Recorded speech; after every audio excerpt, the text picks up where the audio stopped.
Listo. Bueno, buenas noches a todos. No les voy a llenar la cámara, qué pena, porque estoy un poquito bajita de rayitas de internet. Entonces voy a tratar de hacerla así para que no se nos vaya a caer la comunicación.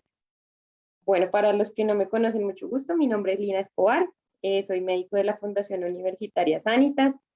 Soy docente del laboratorio de simulación también de la misma universidad y soy candidato a una maestría en biomedicina en la Universidad de Nebrija y el IMF Business School. La charla de hoy está orientada a ADN mitocondrial e introducción a enfermedades mitocondriales, como lo pueden ver en sus pantallas. Bueno, para empezar, si esto pasa, listo. Entonces voy a mover un poquito, déjenme miro. Ay. Ya no la ven, ¿cierto? No, doctora, ya no se está viendo la pantalla. Uy, espérenme que creo que salió. Listo. Estoy tratando de quitarles esto de acá para que puedan verla completa, pero no puedo. Bueno, la voy a bajar acá. Bueno, importante primero pues hablar de qué son las funciones o lo básico que nos permite la mitocondria a nivel celular. Entonces, básicamente, como todos lo sabemos, pues generación de energía es como el pilar de la mitocondria. ¿Cómo explicamos esta función a nivel celular? Pues básicamente, pues la teoría endosómica de la evolución dice que la mitocondria fue una invaginación que realizaron las células eucariotas durante un proceso evolutivo bastante largo en el que lograron el acople de estas, en realidad, células, digamos que procariotas, y las integraron a nivel, sobre todo, de la parte de producción energética y de procesos de fosforilación y de respiración a nivel celular. Particularidades que nos interesen, pues digamos que para efectos de esta charla de la mitocondria tiene su propio ADN, y este ADN le permite asimismo formar las cadenas oxidativas. El ADN de la mitocondria tiene la particularidad y es que sí se transcribe, digamos que gracias a algunos factores que él mismo posee, pero otros tienen que venir propiamente del núcleo para poder realizar, digamos que el proceso completo. Importante también mencionar que la mitocondria y sus procesos a nivel intrínseco influyen bastante en algunas vías de señalización celular, como por ejemplo el ciclo de los ácidos tricarboxílicos, la beta-oxidación de los ácidos grasos, el calcio, la vía del calcio y en general la apoptosis intrínseca de la mitocondria. Más adelante vamos a ver que regula otros procesos de muerte celular en general, pues que se producen cuando hay liberación del ADN mitocondrial hacia el citosol. ¿Cómo se regula básicamente la mitocondria? ¿Cómo regula ella misma su ciclo? Pues por mitofagia. Y ahorita vamos a hablar un poquito más específico de la mitofagia. Otra cosa que es importante mencionar, pues digamos que para efectos de enfermedades mitocondriales, es decir, que en los seres humanos y en general en los mamíferos y en la mayoría de los organismos, el ADN mitocondrial que heredamos viene de la línea materna. ¿Me escuchan bien? Sí, sí. Sí, señora. Listo. Bueno, ¿qué ocurre con el ADN paterno? El ADN paterno básicamente se silencia o se elimina. Algunas de, digamos que la teoría que cobró más importancia durante muchos años se llamaba pues dominancia pues, del ADN mitocondrial materno y nos mencionaba básicamente que el ADN mitocondrial de la madre era mucho más abundante que el del padre y por eso sencillamente se eliminaba. En otros estudios, en otras especies como la drosofilia, se ha demostrado que lo que ocurre con el ADN mitocondrial paterno es que se excluye definitivamente desde el proceso de formación de los espermatozoides. Ya cuando el espermatozoide está maduro, no tiene en realidad mitocondrias o se han desplazado casi todas hacia la cola, que sería como la parte que perdería el espermatozoide. Entonces, por eso es que se ha demostrado que no en todos los organismos hay herencia mitocondrial paterna. Otros estudios recientemente realizados demuestran que sí, existe una muy baja cantidad de ADN mitocondrial paterno, porque se considera que se elimina ese ADN mitocondrial paterno con el fin de que la inducción de variantes a nivel del ADN sea menor. Ya vamos a hablar un poquito de las variantes y qué problemas tenemos a nivel, digamos que de las mutaciones en el ADN mitocondrial.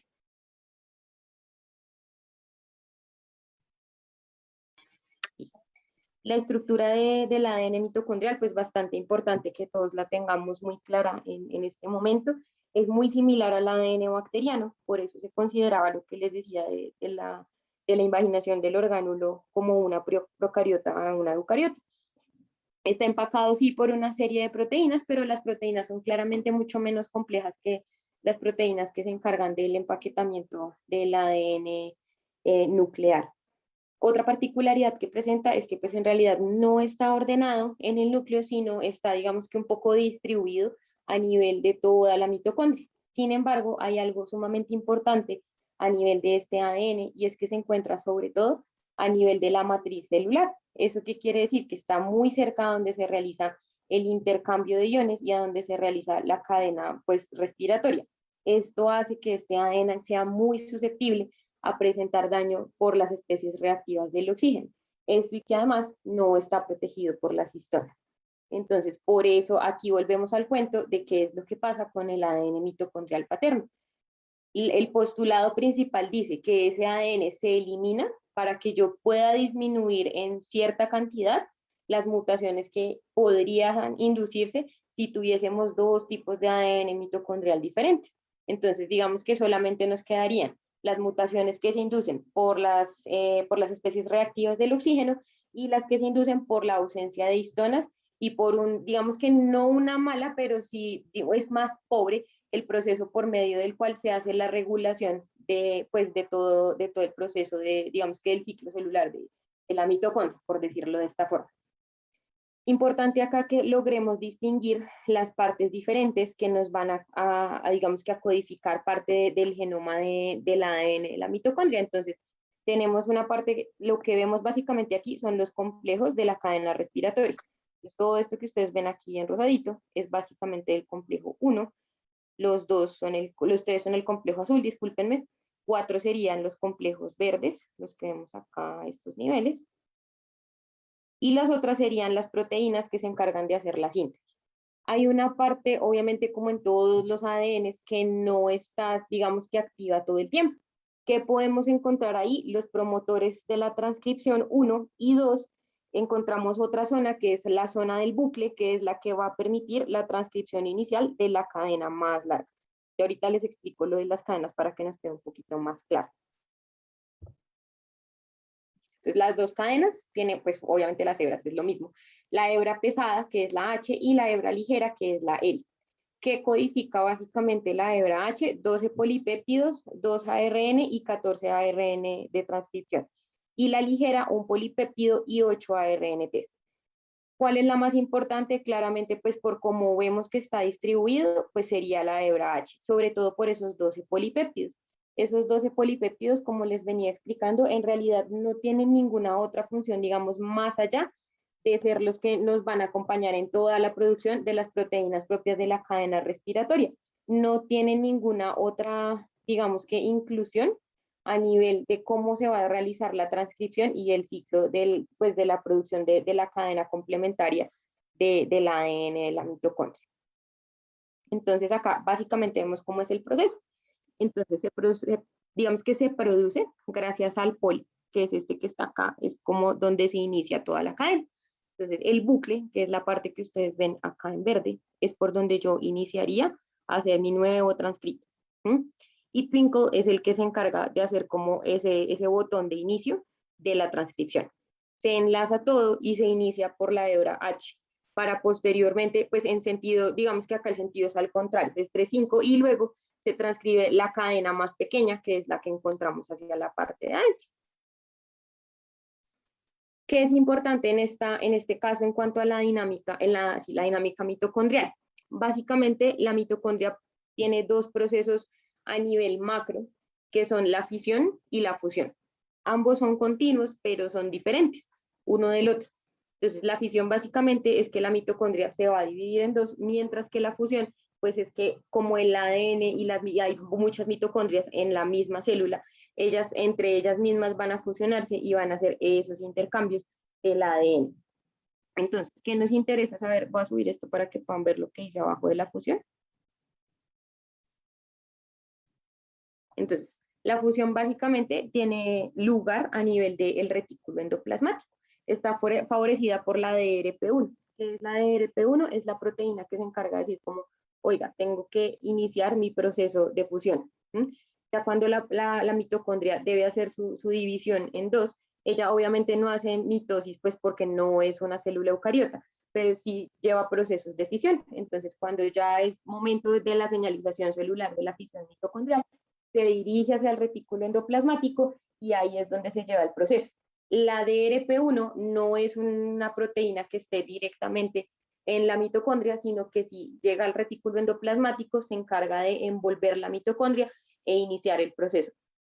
Esta proteína está altamente preservada en todas las especies. Se ha visto que, digamos, que las variaciones a nivel global son muy bajas, por ejemplo, aún hasta dentro de las levaduras.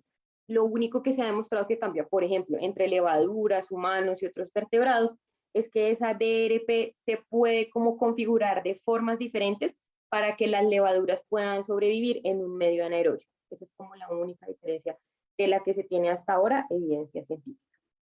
DRP tiene otra particularidad muy importante y es que cuando se activa y empieza su proceso, también puede hacer que se active el interferón 1 y el interferón alfa. Entonces, aquí es donde vemos a la vez que se pueden mediar algunos procesos de inflamación cuando se produce esta dinámica a nivel mitocondrial. En cuanto a la fusión, entonces esta está mediada por 3 proteínas básicamente. 2 de las proteínas van a estar a nivel de la membrana más externa y otra va a estar a nivel de la membrana interna. Señora, ¿tienes alguna duda? No, Lina, tranqui. No. Listo. ¿Van todos bien hasta el momento? QAP. Sí, señora. Listo. Entonces, las 2 primeras, que son las que van a regular la parte de la membrana externa, son la mitofusina 1 y la mitofusina 2. Ellas, digamos que lo que hacen es básicamente estar como hacia la parte más, pues sí, otra vez repito, como externa, para poder permitirle la adhesión a otra mitocondria diferente. Mientras que la OPA1 es la que se encarga de hacer la fusión de las membranas internas y regula la salida del citocromo C cuando se está produciendo la fisión. Se ha demostrado que las mutaciones en la mitofusina 2 lo que causan es la enfermedad de Charcot-Marie-Tooth tipo A2, que es una neuropatía periférica. Esas son como, digamos que las del grupo más grande, ellas y las de la OPA2, que se asocian más con una atrofia óptica y con una degeneración de las células ganglionales de la retina. La fisión cuando está mediada solamente, digamos que debería estar mediada por las dos, por la mitofusina 1 y la 2, pero en algunas ocasiones se ha observado que cuando existe una mutación muy marcada de una o de la otra, se realiza por una sola de las proteínas y esto conlleva a una mayor mutación a nivel del ADN, lo que produce que pues, esas celulitas ya definitivamente no sean viables y se regula toda la vía de apoptosis. La fisión mitocondrial, cuando está, pues ya media, ahora nos debemos acá un poquito a la parte del DP1, que era lo que estábamos haciendo acá, porque realmente lo que primero hacen las mitocondrias es una se une con la otra, se fusionan, y luego ya después se producen como las dos hijitas. Entonces, lo que hace el DRP es formar como una espiral y ahí sí permite que la mitocondria haga su división definitiva. Ahí, listo. Como vemos que el ADN mitocondrial está distribuido a nivel de la membrana, y esta era la particularidad que les estaba diciendo. Entonces, la membrana, digamos que también la podemos dividir, no solamente por como estábamos diciendo ahorita que están ubicadas las proteínas de la división, sino también por, pues digamos que cuando uno la observa por microscopía electrónica, ve en realidad como si tuviese 2 membranitas. La membrana externa tiene una membrana como digamos que hacia la parte más interna de la mitocondria, que sería la membrana limitante interna, que es la que está en contacto directamente con la membrana mitocondrial externa. O sea, eso es como si ustedes tuviesen 2 capitas. Como la pared de más adentro va a ser la limitante interna. Y la que le sigue sería la membrana de las crestas. La membrana de las crestas está formada por invaginaciones de la membrana limitante interna. Entonces, ¿qué pasa primero con la limitante interna? Ella es la que tiene el contacto directo con los complejos transportadores de proteínas. O sea, ella es la que en parte va a recibir todo lo que viene del núcleo, de los otros organelos, pero también es la que va a recibir todo lo que viene de desecho de las sustancias reactivas del oxígeno. Entonces ahí es donde vamos a empezar a tener nuestro problema número 1 en cuanto a las mutaciones que se producen a nivel del ADN mitocondrial. En cuanto a las membranas de las crestas, básicamente ella tiene el ADN directamente pegadito ahí encimita de ella y está también, digamos que enriquecida con otros metabolitos.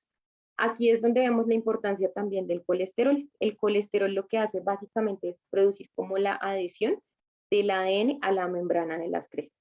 Entonces, por eso es que vemos que también la mitocondria tiene mucho que ver con todos los ciclos de beta-oxidación de ácidos grasos y en parte también con una porción del metabolismo del colesterol.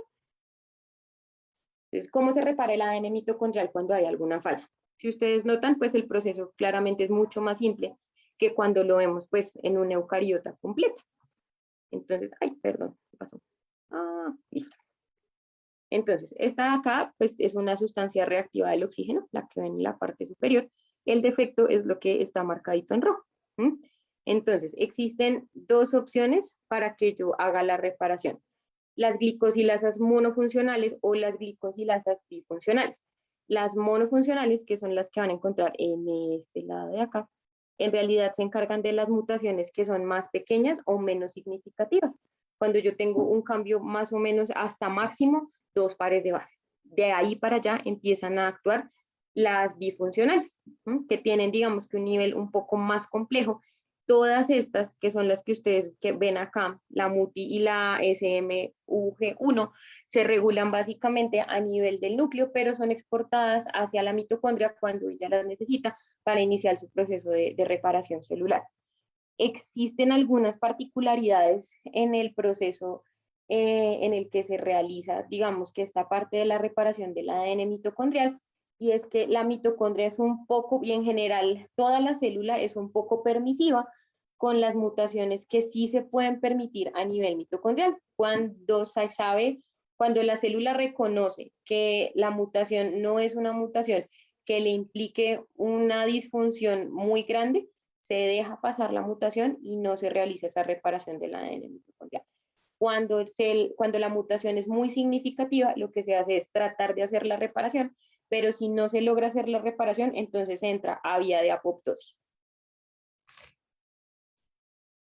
Entonces, acá es donde viene la liberación del ADN mitocondrial hacia el citoplasma y donde se inicia el inflamosoma. La liberación del ADN, entonces, acá está mediada por NALP3 y por el inflamosoma. Cuando se activan el NALP3 y el inflamosoma, se activa la vía mediada por BK y por VAX. Eso promueve la liberación del citocromo y del citocromo C, y en estos casos lo que hace el citocromo cuando llega al citosol, es decir, o sea, el citosol lo lee como, oiga, esto es algo tóxico para mí, entonces yo voy a tratar de mirar a ver cómo lo elimino. Se hace normalmente en estos casos una vía de ubiquitina, y lo que se hace es tratar como de ubiquitinar el defecto, pero realmente casi nunca se logra, y lo que se hace es formar unos poros que tratan de exportar el material hacia la membrana celular externa, pero en realidad este proceso casi nunca se logra de forma efectiva, entonces la célula entra en general en apoptosis por todo este mecanismo. Todas estas alteraciones sí se ha logrado identificar que tienen, digamos que, incidencia muy importante en algunas enfermedades que son de herencia, en realidad se ha dicho que materna. Hay algunas, digamos que algunas bibliografías en las que ustedes van a encontrar que todas estas enfermedades de las que vamos a hablar, en este punto van a tener mutaciones no solamente a nivel pues mitocondrial, sino también a nivel de toda una célula completa somática, y no son únicamente efecto de una variación a nivel del ADN mitocondrial, sino de mutaciones mucho más específicas. Y en realidad se produce por lo que pues ya les estaba explicando. Las mutaciones a veces en el ADN en el ADN mitocondrial se dejan pasar y se dejan pasar y se dejan pasar por generaciones de células, y el problema es que estos defectos se vuelven acumulativos en el tiempo, y por eso es que vemos que en algunas de estas enfermedades el debut se hace no en edades tan tempranas, sino más o menos hacia la mitad de la vida. Entonces encontramos primero el síndrome de Kearns-Sayre. Eso no es cierto. Señora.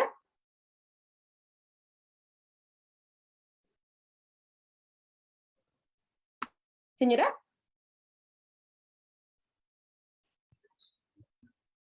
Creo que es el activo. Dale. Ok. Es que es como una aclaración, más que todo porque eso depende a la ley del cuello de botella, en donde hay en la división celular, las células que están mutadas pueden distribuirse en forma no equitativa. Entonces puede que unas células tengan más porcentaje de DNA mitocondrial mutado, otras menos, otras no tengan. Y por esa variabilidad es que la expresión puede ser muy distinta en la afectación del órgano. Y también tienes... dentro de la misma familia, por línea materna, se tiene en cuenta que estas enfermedades mitocondriales son de herencia materna porque las mitocondrias que están en el espermatozoide no entran, se pierden, y las que quedan son las que están en el óvulo. Y por eso solo es materno. Claro, Entonces, y tú tienes razón en lo que que estás explicando, pero sí hay estudios recientes que demuestran lo que les estoy diciendo. O sea, sí hay algunas, no todas, por eso les dije, no todas las enfermedades producen como ese acúmulo, pero sí, por ejemplo, cuando vayamos a hablar de Alzheimer y de Parkinson, básicamente el daño mitocondrial prolongado se ha demostrado que ha sido, digamos que un punto fundamental en los acúmulos de proteínas pues patógenas, que son las que a fin de cuentas producen como esos cuadros. Entonces a eso era a lo que yo iba. Estas de las que estamos hablando, claramente no. Porque es que a lo que vos pones ahí en la diapositiva para neuropatía óptica hereditaria de Leber y Kearns-Sayre, ahí sí el mecanismo que estás explicando es, hay más, no hay casi tanto apoyo para eso, pero para Alzheimer sí. Por eso les estoy diciendo que no son todas. Listo. De las otras que seguían un poco más adelante. Pero es que este tema es súper apasionante. Y más lo del fenómeno de heteroplasmia es dificulta. Sí, dificulta eso. Dale, no, tranqui. Otra cosa que les iba a comentar es que, pues sí, hay algunos estudios que sí, obviamente dicen lo que estaban mencionando ahorita, que sí el ADN es netamente materno, pero recientes dicen que no necesariamente todo el ADN que se hereda es materno. Sí se silencia la gran mayoría del ADN paterno, pero algunos recientes dicen que no, que sí se han encontrado trazas de ADN mitocondrial paterno en algunos casos muy escasos y en ciertas especies, pero sí se han encontrado. Obviamente, pues digamos que a nivel de humanos, pues el estudio no se ha producido muy a fondo, pues precisamente por todas las, digamos que las implicaciones a nivel bioético, pero sí se ha llevado a cabo en otras especies y sí se ha demostrado que sí puede haber trazas que son las que en algunos casos pueden llevar a enfermedades mitocondriales. Ahí al final, pues yo les envié ya le envié la presentación a Sebastián cuando quieran consultar pues la evidencia de los artículos, pues ahí está, digamos que está descrito lo que les estoy mencionando. Bueno, entonces, digamos que a nivel general, las mutaciones se producen porque son la gran mayoría de lesiones grandes a nivel de las cadenas respiratorias, son como las variaciones más importantes en estos casos. En el síndrome de Kearns-Sayre, básicamente es una miopatía progresiva con una oftalmopatía y una miocardiopatía. Si ustedes, digamos que miran con detenimiento lo que ocurre en todo este grupo de enfermedades, casi en la gran mayoría son tejidos que tienen una alta demanda energética y metabólica. Por eso es donde vemos, digamos que la mayor afección pues a nivel celular en estos casos. Otros grupos grandes que se han descrito es el síndrome de Leigh, pero Leigh se ha descrito como con 1000 mutaciones más diferentes, no solamente mitocondriales, sino muchas otras. Pero pues acá solamente les mencioné pues la que está a nivel mitocondrial. No está descrita como tal una causa específica de una porción específica, muy específica del ADN mitocondrial, sino que en todo lado la vamos a encontrar solamente como de lesión de un gran segmento del ADN, específicamente no, digamos que no hay un lugar tan claro. ¿Qué variaciones vemos en esta enfermedad? Encefalopatía, acidosis láctica, convulsiones, trastornos a nivel respiratorio, trastornos a nivel del neurodesarrollo, aparición casi siempre en infancia y en niñez temprana. MERF1, en esta sí, pues digamos que tenemos una variación un poco más específica, que básicamente es para una RNT de lisina. En estos casos, digamos que sí es importante tener en cuenta que estos codones en algunas ocasiones pueden implicar, digamos que también un codón de parada prematuro y es lo que hace, pues digamos también algunas veces daño en algunas variantes del MERS. ¿Qué se produce básicamente? Pues una epilepsia mioclónica. Acá en las otras enfermedades relacionadas, entonces básicamente vamos a encontrar el grupo grande que es cáncer, diabetes, Parkinson, Alzheimer. ¿Qué pasa con estas enfermedades? Que son poligénicas, son complejas, pueden tener un factor epigenético asociado y eso hace que no siempre podamos echarle la culpa a la mitocondria, que algo le salió mal a la pobre mitocondria y todo fue culpa de ella. Entonces, digamos que básicamente las que tienen más descripción pues, reciente son Parkinson y Alzheimer, que era lo que les venía diciendo ahorita. En Parkinson y Alzheimer, en ambas se ha demostrado que los depósitos, digamos que de daños por sustancias reactivas del oxígeno se han venido produciendo de forma acumulativa en el tiempo y han producido daño a nivel celular. Algunas, digamos que sí, claramente ya está como parte de la predeterminación a nivel familiar y sobre todo a nivel materno de padecer alguna de estas, por ejemplo, pero cuando el ser humano se expone a ciertos factores muy específicos, como por ejemplo malos hábitos alimenticios se han asociado a niveles de estrés muy altos. Esto hace que, digamos, que se haya disfunciones a nivel de la fosforilación oxidativa y de la respiración celular y eso produzca sobre todo daños adicionales. Y listo. Ya, dudas, preguntas hasta ahí.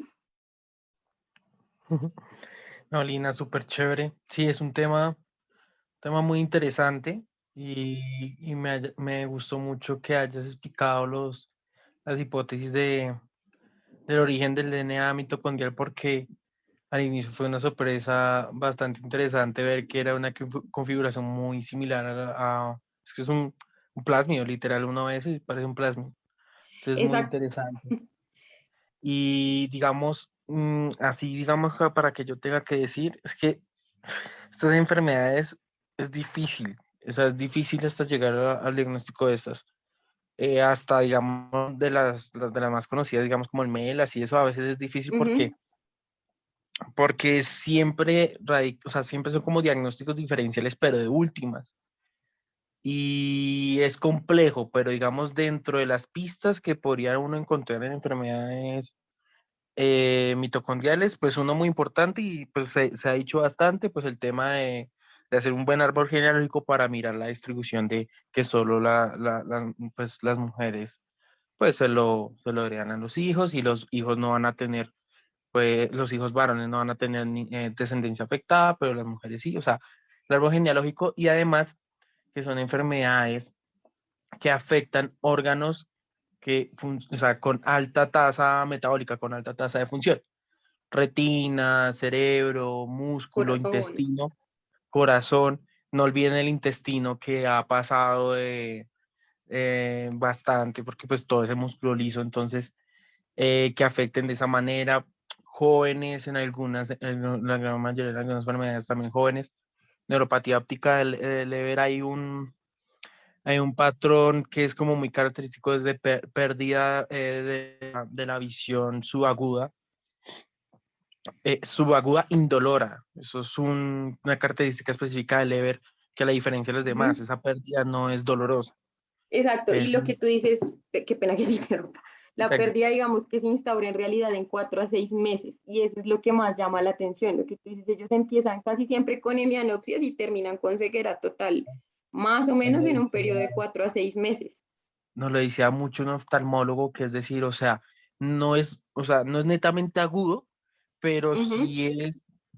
o sea, sí alcanza a ser su agudo, pero sí alcanza a ser rápido, es decir, poco a poco ya van viendo esa pérdida. Es muy importante y no sé si lo mencionaste, porque pues venía también, pues ya llega a la casa, que hay a veces donde hay paso de información mitocondrial a DNA nuclear que se pueden activar y generar enfermedades. Eso se ha visto. Sobre todo, sí, con lo que tú dices, acá hay una porción, esperen que se me olvidó decirles ese pedazo, ¿dónde está? Acá. Sobre todo a nivel de acá, de NTH1, Ajá. digamos que ella es la principal de las enzimas que realizan como de las glicosilasas que dan lugar a la reparación del ADN mitocondrial. Ella tiene la particularidad de tener una configuración muy específica en el órgano en el que está la mitocondria. Entonces, es diferente para el corazón, es diferente para el riñón, es diferente para el hígado, es diferente para el intestino. Y cuando ella está mutada, es un desastre porque no hay cómo reparar ese daño. Y como decíamos, a veces es tan permisivo el proceso de la replicación y de la reparación del ADN mitocondrial que se pasa el efecto. Algo importante y resaltando lo que dijo la doctora Marisol de la heteroplasmia, ahorita eso siempre ha sido un tema de debate para el tema del diagnóstico, del porcentaje de heteroplasmia, que, o sea, cuánto, sí ha sido un problema. Se ha hecho recomendaciones a veces de estudio como tal en el tejido, o sea, con biopsia de tejido, no digamos haciendo pues estudios moleculares en sangre, sino a veces de tejido, pero pues hay casos donde no se puede. Neuropatía óptica de leer, pues, ¿cómo le vamos ahí a apoyar la retina y hacer la biopsia? No, como Y complejo. el estudio más, pues no. Pero digamos, con el tema de afectaciones musculares y demás, pues sí se ha visto. Creo que hay unas preguntas acá. Dice, bueno, lo de las charlas donde se pueden revisar de nuevo en nuestra página de Facebook de Genocidio UMNG se encuentran y después las colocaremos en YouTube. Y te preguntan cuál es la biogénesis de la mitocondria de la célula eucariota. Bueno, de pronto como que se lo vuelvas a decir, de pronto se conectó tarde. Bueno, pues básicamente lo que plantean es que la mitocondria era una procariota. Entonces, a nivel evolutivo, lo que se hizo, pues se supone que ocurrió, fue que las células eucariotas, sobre todo las primeras son las de los mamíferos, según lo que plantea pues, la teoría, fue que se endocitó la mitocondria y en vez de generar como una procariota particular, se adaptó a vivir dentro del citosol de las células eucariotas y se generó un nuevo organelo. Así es como está básicamente descrito como a Algo grandes rasgos. interesante, esa misma hipótesis no solo es único de la mitocondria, lo han Ujú. postulado para el peroxisoma y lo han postulado para el lisosoma, Exacto. todas de posiblemente origen eucariote. Ujú. Sí, eso es un tema muy interesante evolutivo desde la célula Luca, que es la primera célula. Enfermedades mitocondriales, bueno, lo que les decía, lo de la biopsia en tejidos, ha postulado que pues sea como de mejor conocimiento para el tema de la heteroplasmia. Complicado, o sea, yo digo que el tema de enfermedades mitocondriales son muy interesantes y hay algunas bien descritas. Es importante resaltar que recuerden que hay algunas proteínas que tienen implicancia, o sea, tienen papel en la membrana mitocondrial que no son del ADN mitocondrial, sino son del ADN nuclear. Entonces, eso también es muy importante diferenciar porque hay enfermedades donde sí tienen unos afectaciones en las proteínas de transporte mitocondrial, pero que son enfermedades pues, del ADN nuclear, pues, por mutaciones de genes en el ADN nuclear, entonces es muy importante eso. Usted ha visto que la coenzima, eso es la quelante bueno, hay un La, tratamiento, la coenzima Q y eso, la coenzima Q10. Ujú. Q10, pero es que hay dos, hay uno como la comercial, como que la carita, y la otra como que venden en las tiendas naturistas y eso. La cuestión es que, en serio, esa la venden en las tiendas naturistas. La cuestión es que las Sí. tiendas naturistas tienen como una dosis como 100 veces menor a la recomendada y pues uno no sabe qué le dan.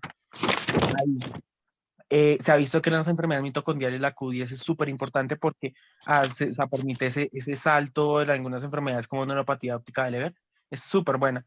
Entonces, análogos también de la coenzima Q2, Q10, pues yo sé que Leber también tiene tratamiento con eso, pues son importantes para las enfermedades mitocondriales y no es exclusivo de Leber, sino de muchas.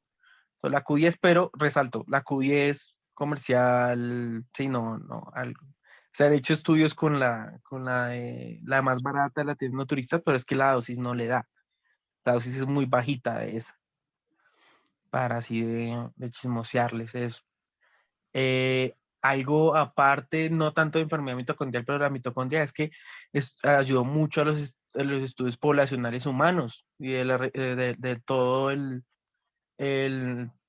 el descubrimiento de toda la transición del tema de Homo sapiens, el camino hacia las diferentes regiones en Europa desde África, porque se empezó a estudiar el ADN mitocondrial o la llamada la madre mitocondrial de todos por esa distribución soromaterna. Entonces, históricamente ayudó bastante y hubo un estudio grandísimo que se hizo hace mucho tiempo, donde ahí se recalcó todo el origen desde la madre mitocondrial desde África y todos los caminos que cogieron hacia Europa, Asia y demás, que pues es muy interesante y todo eso fue también de ADN mitocondrial. Sí, con Por respecto a si- eso que estás diciendo, digamos que lo último que se hizo fue hacer como un rastreo de polimorfismo. Exacto. Entonces, eso, de ahí fue que se planteó como esa parte sí, del ADN materno para ver, digamos que definir ciertos tipos de poblaciones hacia donde se había producido como la mayor densidad poblacional después de la migración. Sí, sí, sí, y ese estudio es buenísimo. eh, y es muy interesante también por cómo poder con estos polimorfismos pues implicado solo en el ADN mitocondrial, que pues es más fácil, obviamente, no todos los polimorfismos de ADN nuclear, averiguar eso. Son muy interesantes. Eso lo explica muy bien el libro del gen, de Isidato Bukerge, que explica toda la historia de la genética. Hay un apartado de esa parte, es muy chévere, muy interesante. Mm, de enfermedad mitocondriales, a ver qué. Yo digo que es difícil.